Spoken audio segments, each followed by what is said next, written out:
안녕하십니까. 송국근의 혼술 10월 마지막 날 오후. 오늘은 아주 특별한 분을 모셨습니다. 딱 보시면, 누군지 딱 아시는 분도 계실 거고, 잘 모르시는 분도 있을 텐데, 자, 채널A 이동재 기자 사건 생각나시죠? 그 사실상 권원 유착 공작 사건이었는데, 그 당사자, 이동재 기자 오늘 모셨습니다. 안녕하세요. 안녕하십니까. 네, 반갑습니다. 안녕하십니까. 예. 우선 저희 시청자분들께 처음 뵙는데, 예. 간단히 인사 한번 드리시죠. 네, 안녕하십니까. 송국권의 혼수 시청자 여러분. 예, 채널A에서 기자로 일했던 이동재입니다. 제가 사실 이 송국권의 혼술 팬입니다. 저희 가족들도 팬이고요. 아유, 고맙습니다. 그래서 제가 이 송국권 선배님 오늘 뵈러 온다고 하니까 네. 저희 부모님이 네. 뭐 사인 받아라 이런 말씀도 좀 하셨어요. 그래서 제가 특히 어려울 때, 제가 막 누명을 쓰고 힘들 때 그때 선배님께서 많이 구명을 해주시고 진실을 밝혀주셨다. 그래서 개인적으로 또 감사하는 말씀도 전하고 네. 또 이제 새로운 말씀도 드리려 그렇죠. 또 찾아뵙게 예. 됐습니다. 오늘 출연해 주셔서 대단히 감사합니다. 그리고 특히 오늘 제가 특별히 모신 이유가 지금 대선 공작 그 사건 있잖아요. 예, 예. 대선 공작 사건의 모든 출발점이 가짜 뉴스에 의해서 시작이 됐어요. 맞습니다. 김만배 신앙님 인터뷰도 그렇고 또 예. 윤석열 커피 맞습니다. 그 인터뷰는 그 뉴스타파에서 보도했고 예. 윤석열 커피 너가 조영이야? 그러고 나서 사건이 없어졌다. 이것은 JTBC 이것도 가짜 뉴스죠. 예, 예. 그리고 또 뭐 그 민주당 7연의 김병호 보좌관을 갑자기 최재경 검사장으로 둔갑시키고 예. 이게 다 가짜 뉴스에서 시작이 됐는데 맞습니다. 우리 그 이동재 기자께서는 이 가짜 뉴스의 최대 피해자입니다. 예. 최대 피해자고 또 권언 유착 문재인 정부 시절에 이 권력과 그다음에 문재인 정권 시절에 좌편향된 언론 예. 그리고 검찰 이게 전부 다 한통속이 돼서 그때 당시 사실은 타깃이 윤석열 한동훈이었죠. 그렇죠. 그렇죠. 그런데 예. 그 공작 사건에 휘말려 들어가서 열심히 취재하다가 예. 휘말려 들어간 그 사건의 당사자인데 1심, 2심 전부 다 무죄, 지금 완전히 무죄로 이제 확정이 됐죠. 예, 맞습니다. 예. 우선 그 사건 개요부터 좀 설명을 해 주시죠. 이 사건 어떻게 돼서 구속까지 됐었는지. 이게 그러니까 처음부터 말씀을 드리면 조국 사건은 당시에 가장 단독 기사를 많이 썼던 기자가 공교롭게도 저였어요. 그다음에 예. 또 조국 사건을 수사했던 검찰이 이제 또 윤석열 한동훈 아닙니까? 예, 예. 그래서 당시에 이제 민주당 세력에서 공격했던 게 저도 그다음에 윤석열 검찰, 한동훈 검찰도 조국 수사와 관련해서 공격을 많이 했었습니다. 네. 근데 이제 제가 그 윤석열 한동훈 검찰과 짜고 그 유시민 등 그 민주 인사들을 제가 치려고 네. 감옥에 있는 1조 원대 사기 전과자에게 뭐 편지를 보내서 협박을 네. 하려 했다. 이런 게 이제 저쪽에서 지어낸 그런 이제 사건의 얼개였고요. 네. 그 다음에 뭐 하나씩 다 말씀을 네. 드리겠지만 이 사건의 이제 시초가 처음에 네. 이제 신라젠 수사에서 이제 시작이 그렇죠. 됩니다. 예, 예, 예. 근데 예. 먼저 신라젠 수사에 대해서 간단히 좀 네. 말씀을 드리자면 신라젠 수사라는 게 그러니까 이제 주가 조작. 주가 조작 예, 예, 수사였죠. 예. 그래서 2015년 1월 달에 유시민 씨가 그 보건복지부 장관했던 유시민 씨가 네. 그 신라젠 조그마한 제약사의 기술 설명회에 와가지고 대한민국 기업이 글로벌 임상을 직접 한다. 이건 정말 놀라운 일이다. 효과가 입증됐다는 증거라고 극찬을 했어요. 그래서 그때부터 주가가 아주 폭등을 했는데 네. 이제 임상이 실패하면서 네. 그 신비의 명약 같던 그 말이 임상이 실패하면서 주가 아주 폭락을 합니다. 예. 그렇게 해서 이제 신라젠 수사를 검찰에 시작하게 됩니다. 예. 근데 여기서 한번 유시민이 등장을 했고 네. 그 신라젠의 대주주였던 회사가 VIK라는 회사인데 네. 이 VIK라는 회사가 사기 집단입니다. 네. 이 사기 집단의 또 대표였던 인물이 이철이라는 사람인데 그 이철이라는 사기꾼 역시 유시민의 국민참여당에서 같이 활동을 했던 인물입니다. 그래서 유시민이 그 VIK에 가서 네. 강의도 하기도 하고 네. 그래서 두 가지가 다 연관이 돼서 네. 사람들이 그때 기자들이 뭐 선배님께서는 아시겠지만 대부분의 기자들이 이 연루 의혹에 대해서 취재를 하려고 했고 네. 취재를 하고 있었고 그렇죠. 그 과정에서 그 VIK 사건을 오히려 검언유착이라는 프레임으로 누명을 씌워서 네. 저와 그 검찰 한동훈 윤석열 검찰을 누명을 씌웠던 사건이 이 사건입니다. 예. 그래서 일단 그 대충 줄기는 그렇게 되고 예. 그리고 이 이동재 기자 사건 그리고 건원 유착 사건인데 문재인 정권 때 건원 유착 예. 그 어떤 공작 사건인데 맞습니다. 그 사건의 전체 줄거리는 지금 제가 책을 하나 소개를 드리죠. 우리 이동재 기자께서 책을 하나 썼었는데 여기다 하나 올려놓고 하셔야 돼요. 아유 감사합니다. 책을 하나 썼었는데 제목은 죄와 벌입니다. 죄와 벌. 죄와 벌 이 책을 냈었는데 이 안에 예. 이 보면은 쭉 이 줄거리가 그대로 있어요. 저도 이것을 이렇게 완전히 정도가 나지 못했습니다. 아, 예, 예. 보면서 보면 상당히 일목요연해요, 책이. 그래서 등장인물부터 시작해서 마치 이 소설처럼 예. 그렇게 쭉 엮어서 읽기도 편할 텐데 예. 근원유착 사건 타임라인 뭐 이렇게 해서 타임 스케줄을 쭉 적었고 등장인물을 예. 적었고 자 이런 식으로 책을 썼었는데 책을 쓰시려고 글씨 계획하신 그 동기가 또 있을 것 같아요. 이게 가만히 있으면 또 다른 또 공작이 발생을 합니다. 예. 이게 여태까지 보면 저 사람들이 아마 그렇게 생각을 할 거예요. 저 봐라. 이동재가 우리 취재하려다가 VIK 신라젠 취재하려다가 인생이 파멸됐지 않느냐. 네. 니네 한번 우리한테 또 까불어봐. 이런 식으로 나올 거라고 저는 생각을 합니다. 예. 이런 식의 그 전개가 예. 선거를 앞두고 항상 또 벌어져요. 그래가지고 가짜뉴스와 함께 네. 또 합류, 가짜뉴스와 연동이 돼가지고 이런 일들이 또 일어나는데 제가 이거에 대해서 한번 이 사건 한번 처음부터 끝까지 되짚어보자. 예. 그 다음에 제가 또 지옥에서 다시 살아서 올라온 사람이기 때문에 네. 제가 하나씩 다 기록한 내용으로 예. 이 사람들을 하나씩 예. 뭐 복수 응징이라고 할까요? 예. 뭐 저의 그 진실을 찾는 과정에 어쩔 수 없이 복수와 응징이 따릅니다. 예. 그래서 그 부분들에 대해서 하나씩 보여드리려고 책을 쓰게 됐고요. 예. 실제로도 이제 저에게 가짜뉴스를 유포해서 누명을 씌웠던 인물들 음. 제가 한 명씩 지금 다 책임을 묻고 있습니다. 아, 그렇죠. 그래서 이것이 저도 말씀드리지만 이 한 기자의 단순한 어떤 본인의 체험담, 경험담, 내가 억울하게 감옥에 갔다 와서 내 억울함을 풀겠다. 이 차원을 넘어서서 예.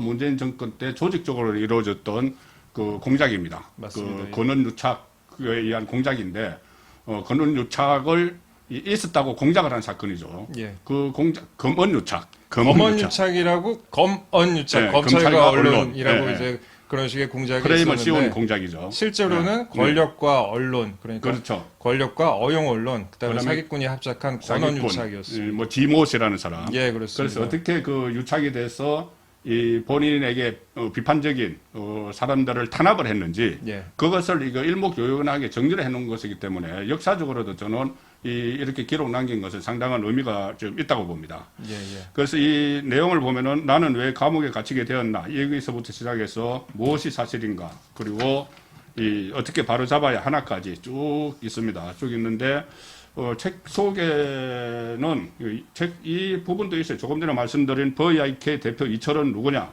그에게 투자 사기꾼이고 노사모 출신. 예, 그다음에 유시민이 창당한 국민참여당 경기도 의정부 지역위원장 역인. 이렇게 되니까는 예. 이철 씨를 처음에 취재를 하려고 하는 건 단순히 이 VIK 주가 조작 의혹을 파헤치기 위해서였죠. 예, VIK라는 회사를 통해서 피해를 입은 네. 투자 사기 피해를 입은 사람들이 3만 명이고 네. 그 금액이 1조 원입니다. 그다음에 신라젠 사건 역시 뭐 수조 원에다가 네. 피해 입은 사람이 17만 명에 달합니다. 아이고, 그러니까 예. 일반적인 기자라면 누구나 네. 취재를 하는 내용이고 네. 제가 뭐 편지를 보냈던 내용도 당신이 혹시 밝힐 게 있다면 우리한테 제보를 해줘라. 그러면 네. 우리가 그거에 대해서 잘 보도를 하고 검찰에 제보하겠다 이런 네. 내용이었는데 그걸 가지고 무슨 공작이라고 뒤집어 씌운 거죠. 근데 네. 사실 이 VIK라는 회사는 진보 언론과도 굉장히 깊은 인연이 있어서 한겨레, 한겨레 예전에 한겨레. 뭐 자회사도 인수도 해주고 예, 많은 예, 일들이 예. 있었습니다. 예. 한겨레 적자투성이 자회사 롤링 예. 스토리에 20억 원을 투자를 했고 예. 영화 노무현입니다의 제작사에 85억 원을 투자를 한 거예요. 예. 그러니까 이것이 결국은 어떤 경제 사건을 예. 취재를 하려고 했는데 네, 예. 이게 정치적으로 이용을 당해버린 그렇죠. 결과적으로 그렇게 됐는데 예.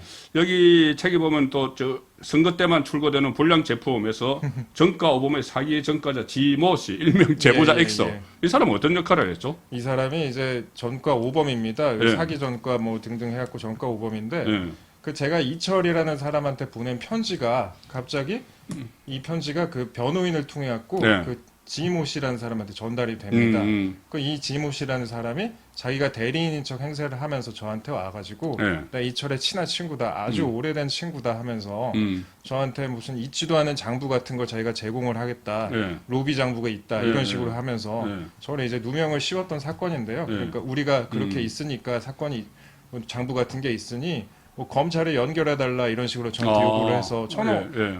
수사는 수사대로 해야 된다. 네. 그리고 우리한테 제보 안 해도 된다. 한겨레에게 해도 된다. 네. 이런 식으로 했는데 이 우리는 그 내용을 악마의 편집을 해가지고 네. MBC를 통해서 내보낸 거고요. 예, 예, 예. 이 지모 씨라는 사기꾼 옆에서 MBC가 또 숨어가지고 네. 몰카를 찍었습니다. 예. 근데 이 MBC의 몰카가 또 어떻게 비롯되느냐? 이 편지가 다시 이제 지모 씨한테 갔던 편지가 곧바로 김어준에게 넘어갑니다. 그 털보 조직적이네, 조직적. 예. 예. 김어준이 화면이 있는 방송과 해라. 큰 예. 조직이 필요하다라고 이제 오더를 내립니다. 예. 그러자 화면 있는 큰 조직이 어딥니까? 예. MBC죠. MBC네. 원래는 이 지모 씨가 네. 뉴스타파와 접촉을 했었는데 음. 뉴스타파가 이제 뭐 일이 많다 이렇게 해갖고 MBC와 같이 가게 된 겁니다. 예. 그러니까 지난번에 김만배 신앙님 사건하고 똑같은 게 뉴스타파 그다음에 MBC가 사건을 키웠잖아요. MBC가 내꼭지 보도를 했죠. 예, 똑같은 구조였습니다. 그렇구나. 예. 그래서 조금 전에 제가 얼핏 말씀드렸는데 이 작전명이 한동훈, 윤석열 뭐 이렇게 돼 있다는데 이것은 그 결국은 그 타겟이 그 한동훈, 윤석열이었다는 의미로 이 작전명이 붙인 건가요? 그렇죠. 그 작전명이라는 건 이제 저희가 붙인 건데 그러니까요. 당시에 이제 저를 이제 당시에 친문 검찰이 수사를 할 때 네. 저한테 제 얘기는 안 물어보고 자꾸 한동훈만 질문을 했어요. 그래서 저를 이제 16번 정도 불러가지고 조사만 한 9번, 10번 정도 했는데 네. 자꾸 한동훈만 물어보니까 그래갖고 이게 일반적으로 이렇게 수사를 할 수가 있나. 그다음에 또 당시 친문 검찰이 저하고 한동훈 검사장이 당시에 그 총선 공모를 했다고 그 허위 보도를 KBS에 유도합니다. 그래서 KBS가 우리나라 역사에 다시 없을 이제 가짜 뉴스를 보도를 하게 됩니다. 그게 이제 제 구속 다음 날에 이제 KBS에서 단독 보도라고 이동재 구속 이것이 스모킹 건이다. 그 완전히 그 가짜 뉴스였죠. 그렇죠. 그래서 저와 한동훈 검사장이 부산에서 총선 공작을 뭐 공모를 했다 이러면서 총선에서 미래통합당 지금 국힘이 이겨야 뭐 윤석열 총장에게 힘이 실린다. 보도를 언제 하자고 했다. 이런 식의 가짜 뉴스를 유포를 합니다. 나중에 이제 KBS가 사과를 하고 이 사람들이 이제 KBS 기자랑 그다음에 당시 친문 검사 신성식이라고 이제 이재명의 대학교 후배입니다. 지금 아마 그 사람이 정권 안 바뀌었으면 총장 됐을 텐데요. 그렇겠죠. 이 사람들 다 기소가 되었고 이제는 서로 남 탓을 하고 있어요. KBS는 그 신성식 탓, 신성식은 또 KBS 탓 이렇게 하고 있어서 참 그들이 그때 어떤 세상이었는지 참 요즘 더 깨닫고 있습니다. 그러면 그때 KBS가 보도했을 때가 그 한동훈 검사장이 그 부산에 가 있었죠. 예, 맞습니다. 그 이제 그 사무실에 한동훈 검사장 방에서 대화를 나눈 녹음 파일, 녹음 파일이 나오기 전에 그 가짜 뉴스를 내보낸 거죠. 예, 그렇습니다. 그러니까 저를 구속영장을 칠 때 저한테 뭐 나올 게 없으니까 그 파일을 그 편집을 해갖고 악마의 편집을 해갖고 공모한 것처럼 뭐 사실 수백 마디가 있으면 한두 마디 짧게 해갖고 그 정도 못하겠습니까? 근데 당시에 좀 간단히 말씀드리면 이게 이제 당시에 윤석열 총장이 서울에서 부산으로 출장을 갑니다. 당시에 추미애랑 뭐 사이가 안 좋았잖아요. 그래서 부산으로 출장을 가는데 부산에 이제 윤석열 당시 총장의 측근들이 많이 있었죠. 한동훈 검사장을 비롯해서 많은 기자들이 내려가는데 제가 간 김에 좀 이제 인사나 드리려고 갔는데 또 아까 운명의 장난인 게 제가 같이 간 후배가 한 명 있는데 같이 가게 해달라고 그랬고 갔는데 그 친구가 저 몰래 이 대화를 녹음을 한 거예요. 맞아요. 그 파일이 근데 이제 이 친구가 뭐 가만히 갖고 있다가 검찰에 제출을 하고 그래서 검찰이 그 파일을 토대로 저를 구속영장을 치고 그 편집을 악마의 편집을 했어요. 근데 그 파일을 토대로 이제 또 악마의 편집과 날조를 더해갖고 KBS가 이제 허위 보도를 하게 된 겁니다. 근데 저희가 이제 그 파일을 받아서 제 변호사가 대중에 공개를 하게 됐고 이게 엄청난 조작이었습니다. 드러났죠. 그렇죠. 그래서 KBS가 나중에 사과를 한 걸로 저는 뭐 기억을 하는데. 사과인지 사과 같은 건지 사과 흉내만 냈습니다. 그 친구들 하는 게 그렇죠. 그래서 그때 이제 당시에 검찰을 출입을 했을 때죠. 맞습니다. 검찰 출입을 했을 때니까 한동훈 장관을 그 눈에 가시 같은 한동훈 장관 그리고 그 뒤에 있다고 본인들이 이 좌파에서 생각하는 윤석열 검찰총장을 치기 위해서 이렇게 그 공작을 벌였는데 제가 이 안에서 저 책 중에서 또 확 눈길을 끄는 게 몇 군데 제가 체크를 해놨어요. 너무 재미있어가지고 이 조국 수사 지휘라인 조직도 이것을 보니까는 강백신 그 반부패 수사 2부 부부장부터 고형근, 송경호, 양석조, 한동훈 쭉 있는데 이 사람들이 전부 다 이제 자천이 됐어요. 완전 자천. 완전 자천됐죠. 자천됐는데 이 최근에 현직을 보니까는 참 한동훈 그때 자천된 반부패 강력부장은 법무부 장관도 있고 송경호 서울중앙지검 3차장이었다가 요주지청장으로 가는데 지금 서울 중앙지검장이죠. 중앙지검장도 있고 강백신 지금 그 가짜뉴스 대선 공작 가짜뉴스 수사팀장 맡고 있고 전부 다 이제 그 한 칼 하는 검사들은 다 돌아온 것 같아요. 그리고 또 한 가지 더 이번 그 권한 유착 사건을 김대업 병풍 사건과 이렇게 연결을 했어요. 예. 연결을 해서 서로 유사성이 있는데 뭐냐면은 이게 총선 2주 전에 터뜨린 거네요. 예, 이게 2020년 총선에 그러니까 국민의힘이 참패한. 맞습니다. 2020년 3월 31일에 MBC에서 이게 단독 보도라고 대대적으로 보도를 합니다. 예. 이 검언 유착이라 그래갖고 대대적으로 보도를 하는데 예. 이 보도 자체가 근데 처음에는 별 반응이 없으니까 예. 반향이 없으니까 예. 이 최강욱이라는 사람이 등장을 해요. 이제 그 짤짤이 예. 최강욱. 예, 얼마 전에 국회의원 박탈당한. 예. 제가 날리고 싶었는데 그 이전에 날라가고 좀 아쉽게 되는데요. 조국에 날렸죠, 사실상. 그분 이제 저한테 가짜뉴스 유포한 걸로 이제 지금 재판받고 있는데 이 최강욱이라는 사람이 MBC 보도가 좀 시원치 않으니까 예. 그 자기 페이스북에다가 사실이 아니라도 좋다. 유시민에게 돈 줬다고만 해라. 그러면 그것으로 끝이다. 나머지는 우리가 알아서 한다. 뭐 고소할 사람은 준비해놨다.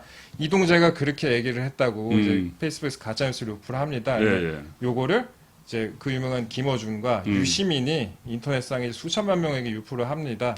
그렇게 되는 건데요. 예. 제가 이 사람들 다 고소하고 이제 뭐 절차가 진행 중인데 제가 이제 오늘 여기 방금 오기 전에 이제 제가 오늘 오전에 이제 이 근처에 있는 서울 서부지법에 갔다 왔어요. 예. 서부지법에 이제 유시민과 관련된 탄원서를 하나 내고 왔습니다. 탄원서. 예, 지금 보도가 한두 개 이제 나오고 있습니다. 예. 저 뭐 패러디 뭐 지금 좀 막 뜨고 있는 패러디가 하나 있다고 하던데 어떤 내용이죠? 이게 제가 화면으로 좀 이따 띄워드리겠습니다. 예, 지금 당시에 이제 이 유시민 씨가 저에 대한 가짜 뉴스를 유포를 하면서 또 한동훈 장관에 대해서 또 가짜 뉴스를 또 유포를 했습니다. 예, 지금 패러디를 띄워 보내고 있습니다. 예. 그래갖고 1심에서 이제 이게 유죄가 나왔어요. 한동훈 장관이 피해자로 돼 있는 사건인데, 그래갖고 노무현재단 계좌를 열어봤다 그거 아시잖아요. 그거를 그래갖고 이제 딱 이제 500만 원인가 벌금형이 나왔습니다. 근데 2심이 지금 진행 중인데 지금 2심이 아마 결심 정도 했는데 2심 결심에서도 이분이 자기는 억울하다.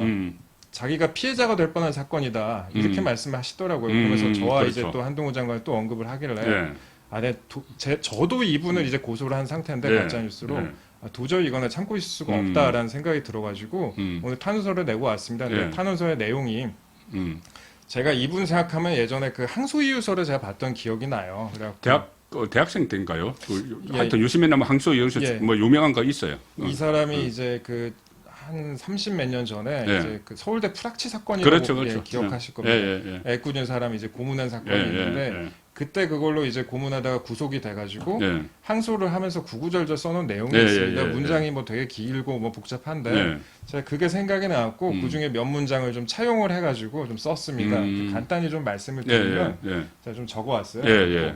부도덕한 자에 대한 도덕적 경고와 아울러 법을 어긴 자에 대한 법적 제재가 가해져야 하고 허위 선전에 파묻힌 국민에게는 진실의 세례를 주어야 한다라고 이제 아주 멋진 문장을 이분이 그 20대 때 쓰셨더라고요. 근데 이분이 뭐 20대에서 60대 되면 뇌가 바뀐다 이런 말씀 하셨던 것 같은데 지금 그 항소유서를 딱 보니까 그때 썼던 그 항소유서가 지금의 자신을 완전히 꾸짖고 있더라고요. 그렇네. 법적 제재 받아야 되네. 그래서 제가 그는 부도덕하고 법을 어기고 허위 선전을 일삼는 존재가 됐다. 그 문장 그대로 법적 제재를 가해주기 바랍니다. 하고 이제 그거를 비틀어 가지고 이제 항소이유서를 이제 토대로 제가 탄원서를 썼습니다. 그리고 이분이 무슨 또 조국을 사랑하고 있지 않다. 뭐 어떤 이는 이런 얘기 했었잖아요. 그래서 제가 또 그것도 비틀어서 양심도 염치도 없이 가짜 뉴스를 유포하는 자는 조국을 사랑하지 않고 있다라고 이제 글을 마무리를 했습니다. 그런 겁니다.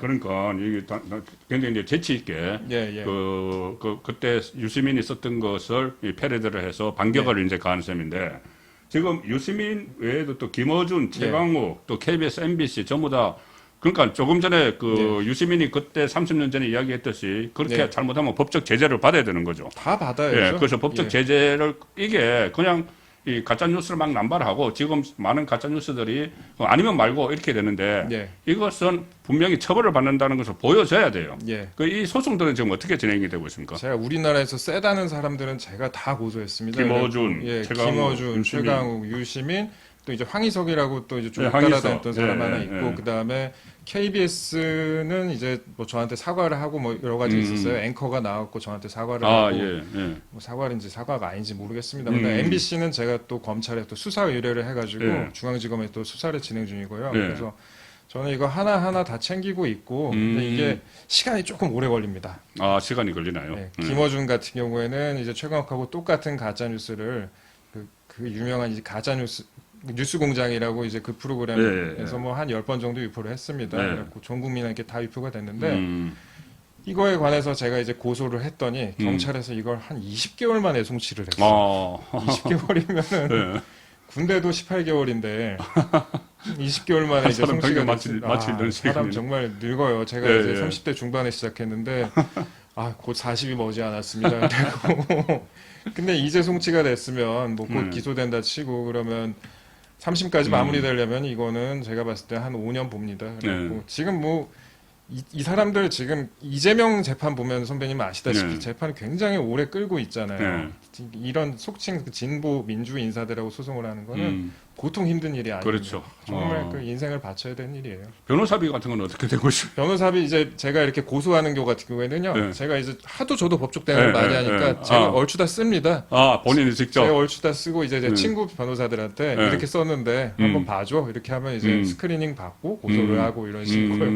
그다음에 민사소송 같은 경우에는 제가 김어준이나 뭐 최강욱 같은 경우에 제가 다 이겼는데 사실 우리나라 민사소송이랑 이겨도 500만 원 이 정도밖에 안 나와요. 그래요? 그래서 500만 원이면 뭐 인지대 비용 내고 이렇게 그렇겠네. 하면 짜장면 한 그릇 사 먹을 수 있을 것 같습니다. 어쨌든 그래도 이제 승소를 했다는 거. 그렇죠. 어떻게라도 이겨야죠. 이겨야죠. 그래야지 다 가짜 뉴스가 발을 못 붙이는데 맞습니다. 지금 조금 전에 말씀하신 구조를 보니까 이 구조가 지금 대선 공작 가짜 뉴스하고 구조가 비슷해요. 완전 똑같습니다. 완전 똑같네요. 그러니까 흐름도가 예. 여기서 이 어떤 세력들이 자기들끼리 모여가지고 공작을 해서 가짜 뉴스를 만들고 그것을 이게 좌파 매체들끼리 다 공유를 해요. 공유를 해서 막 퍼뜨리고 그것도 또 특히 대선 직전에 맞습니다. 지금은 대선 그 총선 직전 그때도 총선 직전 맞습니다. 총선 직전에 그때는 대선 직전이죠.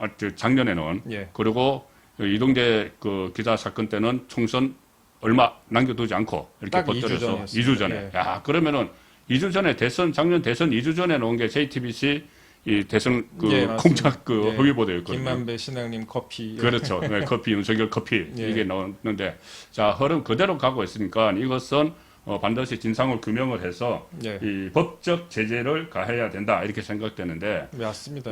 가짜뉴스 최대 피해자로서 지금 이렇게 가짜뉴스 근절 방안 여러 가지가 나오는데 어떻게 이것을 뿌리로 뽑아야 된다고 보세요? 특히 총선 앞두고 저도 상당히 이번 총선 앞두고 여러 가지 다양한 가짜뉴스들이 퍼질 것 같아요. 맞습니다. 그것도 총선 직전에 이거 어떻게 해야지 뿌리를 뽑을 수 있을까요? 분명 이번 총선 앞두고 또 한 번 총력전을 벌일 겁니다. 그렇죠. 이게 패턴이 어디서부터 알 수 없는 이제 제보자가 한 명 등장하고 이걸 소규모 언론사에서 퍼뜨리고 이걸 가지고 이제 대형 언론사 KBS, MBC 이런 곳에서 팩트 체크 없이 또 한 번 퍼뜨리고 그렇죠. 그러면 이제 뭐 민주와 진보를 부르짖는 정치 인사들이 나서 가지고 이걸 이제 진실인 양 이제 생사람 잡는 식으로 진행이 되고요.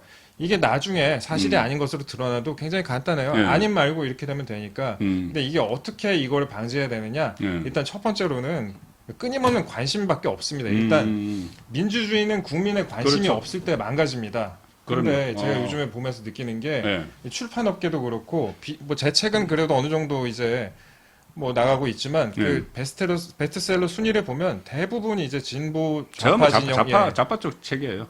이재명 관련된 책만 베스트셀러에 한 서너 권이 있어요. 100위권에. 야 이게 상식적으로 그 관심을 안 가져주시니까 이렇게 좀 진보 쪽으로 이게 그 문화전쟁이라고 해야 될까요? 그런 부분도 있고 그다음에 어젠다 자체를 제가 보면 보수 쪽은 좀 만들어내지 못하고 있는 것 같아요. 그래서 일단 국민의 관심이 있어야 되고 끊임없는 관심. 특히 선거 시즌에 나오는 기사는 끊임없이 이거 분명 약간 이상하다는 생각이 들면 이거는 조작일 수 있다고 생각하고 주의 깊게 보셔야 됩니다. 그리고 이게 가짜 뉴스를 유포하는 그런 정치인들에 대해서 저는 면책 특권을 좀 없애야 된다고 생각을 해요. 이번에 김의겸.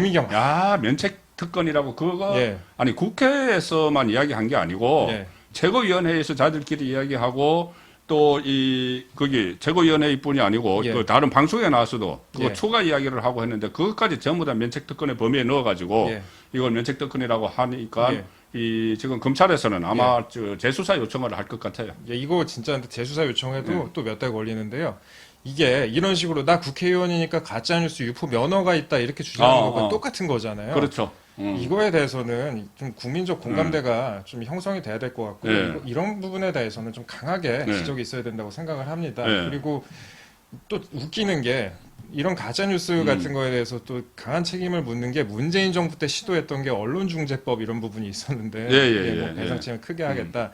근데 나중에 좀 흐지부지 됐는데 저도 뭐 그런 부분에 있어서는 또 좌파에서 또 악용할 수가 있기 때문에 좀 생각을 달리하고 있긴 한데 이런 가짜 뉴스를 유포하는 정치인에 대해서 일단 엄벌을 할 수 있도록 예. 좀 가짜 뉴스와 관련된 부분에 있어서라도 그 면책 특권을 없애겠다 네. 이런 부분이 좀 있어야 되겠다고 생각을 하고요. 그렇죠. 그다음에 일단 첫 번째로 말씀드렸다시피 백약이 무효예요. 일단 네. 끊임없이 관심을 가져주셔야 됩니다. 예. 그렇지 않으면 저 같은 피해자가 나오고 네. 그다음에 제가 요 말씀까지도 드리는 게 지난번에 대선 때 0.73% 차이로 이겼잖아요. 그렇죠. 그때 만약에 그 뉴스타파발, MBC, 뭐 음. JTBC가 많이 유포한 그 가짜 뉴스가 네.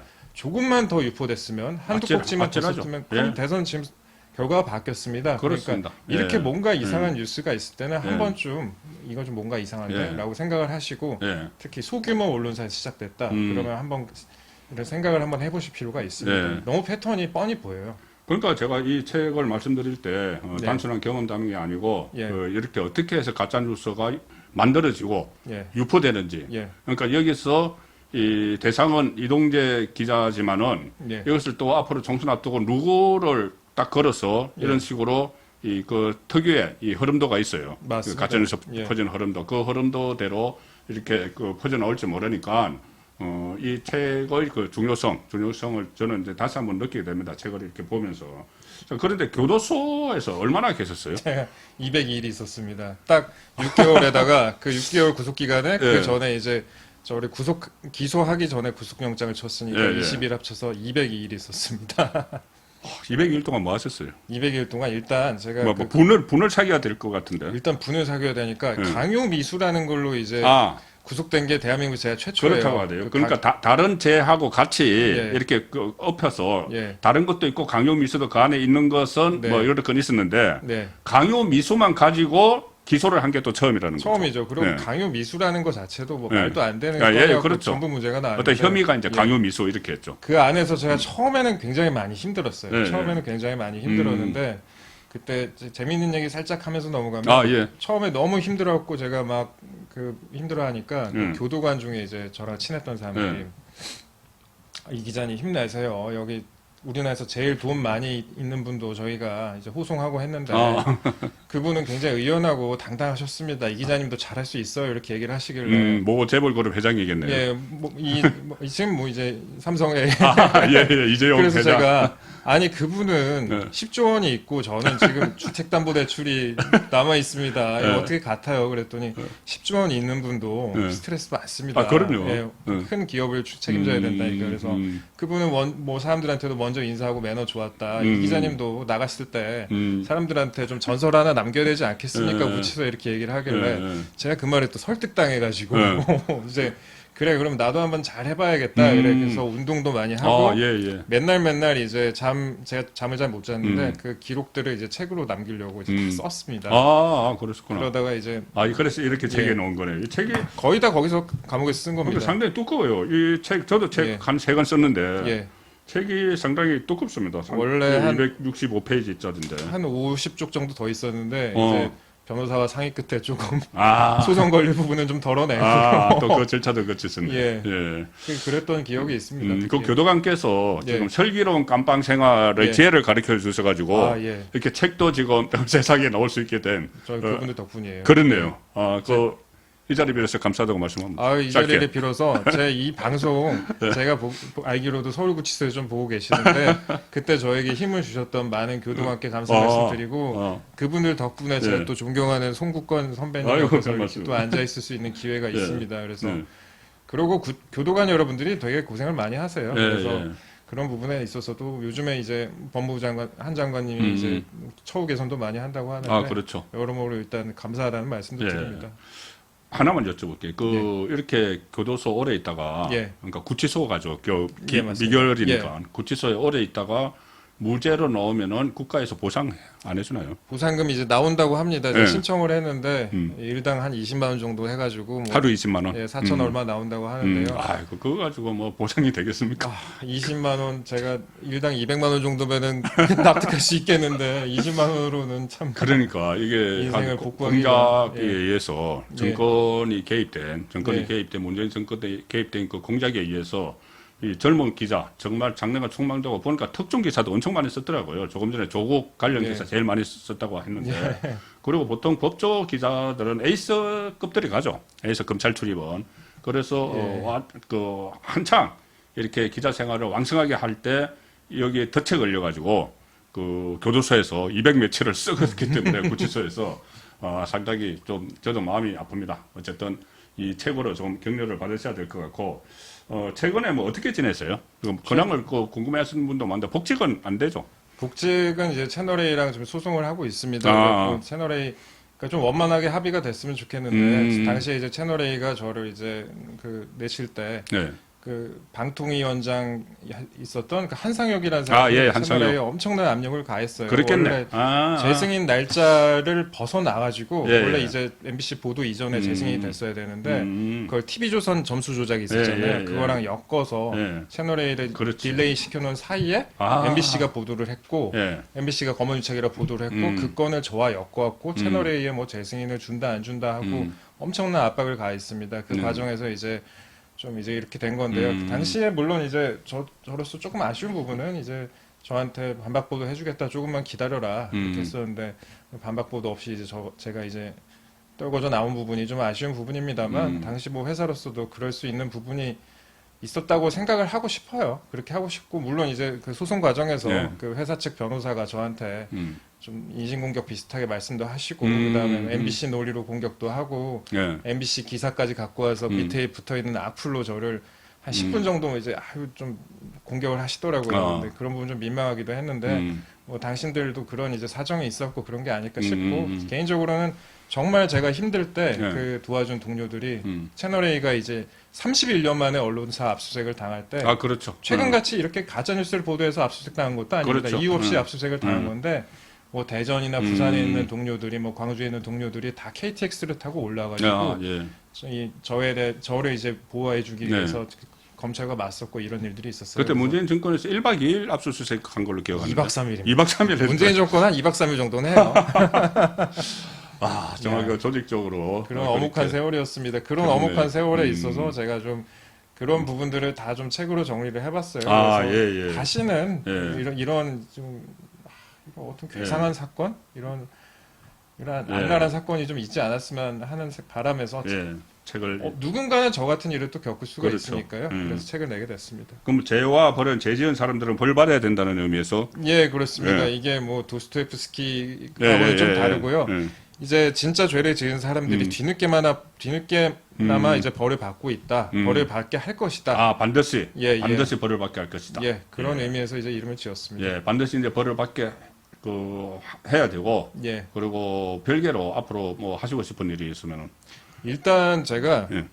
일단 책을 냈으니까 어느 정도는 이제 책좀 많이 팔렸어요. 책에 대해서 이제 책으로 제가 돈 벌 생각은 아, 없는데 예, 많이 알려야죠. 예, 책으로 돈 번다는 책으로 게 돈 못 사실 법니다. 예. 조국 정도 아니고서는 힘들고요. 예. 근데 이제 제 책을 널리 알리려고 하는 거는 이런 사건이 있었고 이런 시대가 있었는데 앞으로도 이런 일이 있을 수 있다. 이런 내용을 제가 예. 역사서처럼 기록을 한 거고요. 예. 궁극적으로는 제가 이제 채널A와 좀 원만한 합의가 됐으면 좋겠고 그렇지 예. 않더라도 제가 뭐 어디서든가 이제 제가 그동안에 3년 동안 그 생으로 놀고 있었던 게 아니라 예. 이제 또 많이 취재를 했고 제가 취재한 내용을 여러 기자들한테 제보돼서 예. 여러분들이 아실 만한 보도도 엄청 많이 됐습니다. 그래서 지금도 쌓아놓고 있는 게 많이 있어서요. 아, 그렇습니까? 기회가 된다면 예. 다시 기자 일도 해보고 싶고 여러 가지 좀 예, 생각을 예. 해보고 있습니다. 예. 여러 가지 그 특종거리를 지금 막 많이 쌓아놓고 계시네. 예. 아직 좀 유통기한이 남아 있습니다. 유통기한이 남아있는 특종거리들을 예. 다음에 출연하셔가지고는 여기서 하나만 좀 터뜨려 주시기를 기대를 하겠습니다. 아이, 다음에 출연하실 때. 살짝 하나 준비해보고 있습니다. 예. 알겠습니다. 자, 오늘 그 이동재 전 채널A 기자 모시고, 정말 제가 이 책 소개를 드리는 건 맞는데, 이 책이 개인의 어떤 무슨 이 한풀이 뭐 이런 것이 아니고, 거듭 말씀드리지만은 문재인 정권 때 어떻게 이 정치 공작이 일어났고, 그리고 사실 이 김만배, 뭐 이재명의 정치 공작, 이재명 쪽에서 일어난 정치 공작도 전부 다 문재인 정권 때 다 일어난 거예요. 맞습니다. 그래서 문재인 정권 때에 어떻게 그 선거를 앞두고 공작을 했는지 그런 부분을 일목요연하게 정리를 한 책이어서 오늘 제가 소개를 드렸습니다. 다음번에는 이동재 기자 모실 때 제가 특종을 하나 반드시 가지고 오시라고 해서 특종을 하나 전해드리도록 하겠습니다. 잘 만들고 있겠습니다. 네. 예. 자, 오늘 출연해 주셔서 고맙습니다. 감사합니다. 감사합니다.